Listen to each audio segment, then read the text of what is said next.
क्या है आपकी बिहार को लेकर सोच, बताए ना। जिस दल के पास सोच नहीं, जिस गठबंधन के पास कोई विजन नहीं, बिहार को कैसे आप विकसित बनाएंगे। जिस तरीके से पप्पू यादव जी भी उनके अधिवेशन में वहाँ पर गए, वहाँ पर बातचीत, ये तमाम चीज़ें दर्शा रहा है कि कहीं ना कहीं सब कुछ ठीक तो नहीं है। और हम बार बार इस बात को कह रहे हैं कि वर्चस्व की लड़ाई गठबंधन के घटक दलों के बीच चल रही है। राजद जिस तरीके से अपने आप को एसर्ट करने का प्रयास कर रही है, अपने चेहरे को आगे करने का प्रयास कर रही है, उसी तरीके से कांग्रेस भी अब ना सीटों को लेकर कोई समझौता करने के मूड में दिख रही है और ना ही सीएम फेस में अपने आप को रेस से बाहर करना चाह रही है। इस तरीके से प्रदर्शन आंदोलन करना मुझे नहीं लगता ये उचित है। जांच हो, अगर आप दोषी नहीं हैं तो आपको डरने की जरूरत नहीं है। अगर आप दोषी हैं तो भले आप कोई भी हो, कितने भी बड़े परिवार से आप रिश्ता रखते हो या पार्टी में आप किस पद पर हो, कार्रवाई जरूर होगी, सजा जरूर मिलेगी। देखिए, ये तमाम जांच का विषय है। अगर इसमें कोई दोषी है तो जरूर कार्रवाई होगी। कानून से ऊपर तो देश में कोई नहीं है ना। आप अगर किसी पार्टी के बड़े नेता हैं इसलिए आपके ऊपर कार्रवाई नहीं होगी, या आप किसी बड़े परिवार से आते हैं इसलिए आपके ऊपर कार्रवाई नहीं होनी चाहिए। और इस तरीके से जांच की प्रक्रिया को प्रभावित करने के प्रयास के साथ इस तरीके से प्रदर्शन आंदोलन करना मुझे नहीं लगता ये उचित है।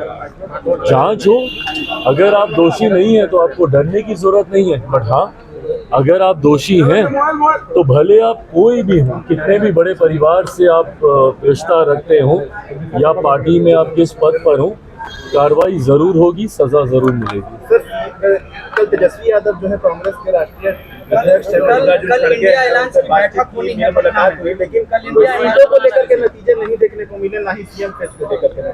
कल बैठक भी होगी, कल भी बैठक होगी, कल इंडिया अलायंस की बैठक होगी। हाँ तो ठीक है, करें बैठक हुई, क्योंकि इन लोगों के बीच में तो बहुत ही विवाद है। जिस तरीके से कांग्रेस, और हम बार बार इस बात को कह रहे हैं कि वर्चस्व की लड़ाई गठबंधन के घटक दलों के बीच चल रही है। राजद जिस तरीके से अपने आप को एसर्ट करने का प्रयास कर रही है, अपने चेहरे को आगे करने का प्रयास कर रही है, उसी तरीके से कांग्रेस भी अब ना सीटों को लेकर कोई समझौता करने के मूड में दिख रही है और ना ही सीएम फेस में अपने आप को रेस से बाहर करना चाह रही है। ऐसे ऐसे नेताओं के साथ उन्होंने गठबंधन या उनको अपने साथ शामिल करने की सोच रखी, जिससे राजद को लंबे समय से ऐतराज रहा है। जिस तरीके से पप्पू यादव जी भी उनके अधिवेशन में वहाँ पर गए, वहाँ पर बातचीत, ये तमाम चीज़ें दर्शा रहा है कि कहीं ना कहीं सब कुछ ठीक तो नहीं है। तथाकथित महागठबंधन या इंडिया अलायंस जो भी है, सब कुछ वहाँ पे ठीक नहीं है। तो ऐसे में कल अगर इनकी बैठक होगी, मुझे लगता है आपस के विवाद को ही ये लोग सुलझा लें, वही बहुत बड़ी बात होगी। But having said it all, मैं इस बात को कहता हूँ कि कितनी भी मेहनत कर ले, कितना भी प्रयास कर ले, जिस तरीके से एनडीए अलायंस आज की तारीख में मजबूती से आगे बढ़ रहा है, जिस तरीके से एकजुटता हम लोगों के गठबंधन के पांचों दलों के बीच में है, और ये अपने में एक स्ट्रॉन्ग विनिंग अलायंस है। जिस तरीके से हमारे देश के प्रधानमंत्री बार बार बिहार आने का वो काम कर रहे हैं, लोकसभा के दौरान किए गए अपने वादों को पूरा करने का काम कर रहे हैं।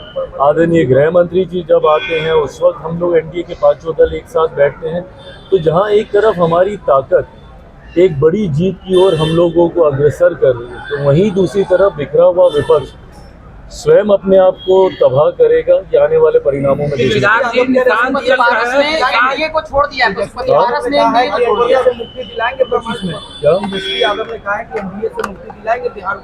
ये ऐसी बड़ी बड़ी बातें ये लोग ना जाने कितने चुनाव से लोग कर रहे हैं।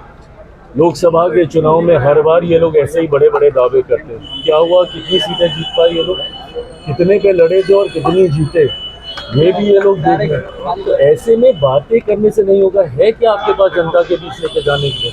90 का वो दशक जहाँ पे अपराध और भ्रष्टाचार चरम सीमा पे था। क्या है आपकी बिहार को लेकर सोच, बताए ना। जिस दल के पास सोच नहीं, जिस गठबंधन के पास कोई विजन नहीं, बिहार को कैसे आप विकसित बनाएंगे। आप ही की वजह से बिहार आज बर्बादी की कगार पर आकर खड़ा हुआ है।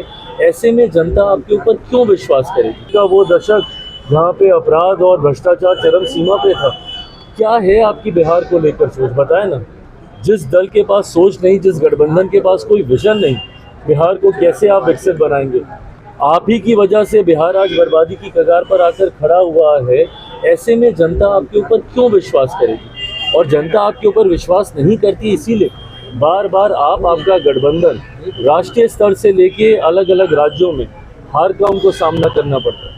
आप बता दीजिए महाराष्ट्र में किस तरीके से इन लोगों का गठबंधन हारा, हरियाणा में किस तरीके से, दिल्ली में जिस तरीके से इन लोगों की हार हुई।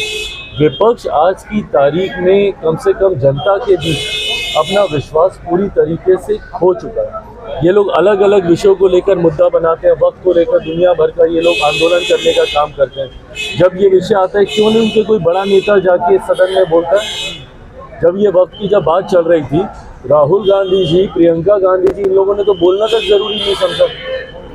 जितने विपक्ष के बड़े नेता हैं, ऐसे समय में वो लोग खामोश हो जाते हैं।